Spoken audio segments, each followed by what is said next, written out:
Ukraine युद्ध के कारण जो वेस्टर्न देशों ने रशिया के ऊपर सैंक्शंस थोप रखे हैं, उसके कारण रशिया को काफी इकोनॉमिक लॉस झेलना पड़ रहा है। ऐसे में एक बिलियन डॉलर्स रशिया के लिए काफी मैटर करते हैं। रशियन प्रेसिडेंट व्लादिमीर पुतिन का फ्यूचर काफी हद तक इस युद्ध के ऊपर ही निर्भर करता है। उनके ऊपर रशिया को इस युद्ध में न सिर्फ जीत दिलाने की एक बहुत ही बड़ी जिम्मेदारी है, बल्कि रशिया को इकोनॉमिक क्राइसिस से दूर रखने की भी एक रिस्पॉन्सिबिलिटी है। भारत रशिया से ह्यूज क्वांटिटी में क्रूड ऑयल परचेज करके अपनी तरफ से योगदान दे ही रहा है, लेकिन अब रशिया चाहता है कि भारत उसके साथ एक बहुत ही बड़ी डिफेंस डील साइन करे। इस समय दुनिया भर के देश ट्राई कर रहे हैं कि उनकी एयरफोर्स की फ्लीट में कुछ स्क्वाड्रंस 5th जनरेशन के स्टेल्थ फाइटर जेट्स की भी हो, और भारत भी उन देशों में से है जो इस समय 5th जनरेशन फाइटर जेट के स्टेल्थ फाइटर जेट प्रोजेक्ट के ऊपर काम कर रहे हैं। भारत के एमका प्रोजेक्ट की बात करें तो एमका आज जिस स्पीड से चल रहा है उसको देखकर ऐसा लग रहा है कि एमका का पहला प्रोटोटाइप साल 2025 से 26 तक रेडी हो जाएगा, और उसके बाद उसके अगले 2 साल के अंदर ही पहली उड़ान भरने के बाद 2-3 साल तक उसकी टेस्टिंग चलेगी, और फिर साल 2030 से पहले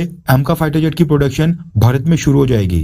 रशिया का कहना है कि भारत अपने स्टेल्थ फाइटर जेट प्रोग्राम में ऑलरेडी काफी लेट हो गया है, इसलिए भारत उसके साथ पार्टनरशिप कर ले और भारत और रशिया दोनों देश मिलकर रशिया के चेकमेट फाइटर जेट की डेवलपमेंट का काम करेंगे, जिसका प्रोटोटाइप रशिया ने साल 2021 में रिवील किया था। रिपोर्ट्स के मुताबिक रशिया ने भारत को ये फाइटर जेट साथ मिलकर डेवलप करने का एक ऑफर दिया है। रशिया का कहना है कि उनके चेकमेट स्टेल्थ फाइटर जेट में कुछ 6th जनरेशन और उसके साथ साथ आर्टिफिशियल इंटेलिजेंस की कैपेबिलिटीज भी होंगी, और ये इस तरह से डिजाइन किया जा रहा है कि ये आसानी से 6th जनरेशन के फाइटर जेट में अपग्रेड हो जाए, यानी इसको अपग्रेड करना इजी हो, ताकि भारत और रशिया इसी प्लेटफॉर्म के ऊपर ही अगला next generation fighter jet develop कर लें। रशिया का कहना है कि अगर भारत ऑन बोर्ड आता है तो साल 2026 तक वो इसके प्रोटोटाइप को पूरी तरह से डेवलप करके टेस्टिंग भी स्टार्ट कर देंगे। सोर्सेस का कहना है कि रशिया भारत के अंदर इसकी प्रोडक्शन के लिए भी रेडी है, जिसके टर्म्स और कंडीशन दोनों देश आपस में बैठकर बाद में डिसाइड कर लेंगे, अगर भारत इस प्रोजेक्ट में शामिल होने के लिए हामी भरता है। रशियन ऑफिशियल्स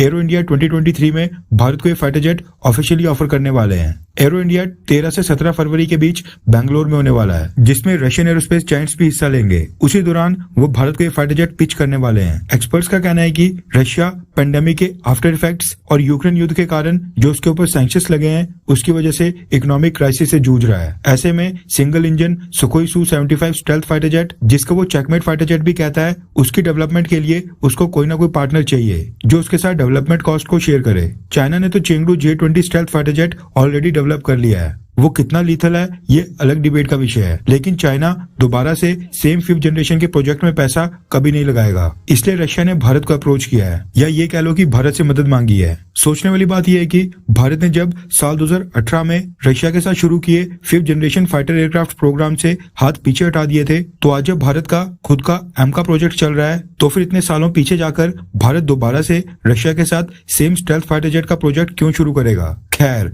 भारत अब शायद ही रशिया के साथ इस प्रोजेक्ट में जाए, क्योंकि अब तो वेस्टर्न देशों की कई सारी कंपनीज भारत को फाइटर जेट का इंजन तक देने के लिए रेडी हो गई हैं, वो भी ट्रांसफर ऑफ टेक्नोलॉजी के साथ। इसलिए भारत रशिया के चेकमेट प्रोजेक्ट को ज्वाइन नहीं करेगा, हालांकि ये भी भारत सरकार डिसाइड करेगी। मगर आपको क्या लगता है कि क्या भारत को रशिया के साथ चेकमेट फाइटर जेट प्रोग्राम में शामिल होना चाहिए, हाँ या फिर नहीं? एमका के ऊपर ध्यान देना चाहिए? नीचे कमेंट करके अपनी राय जरूर बताएं।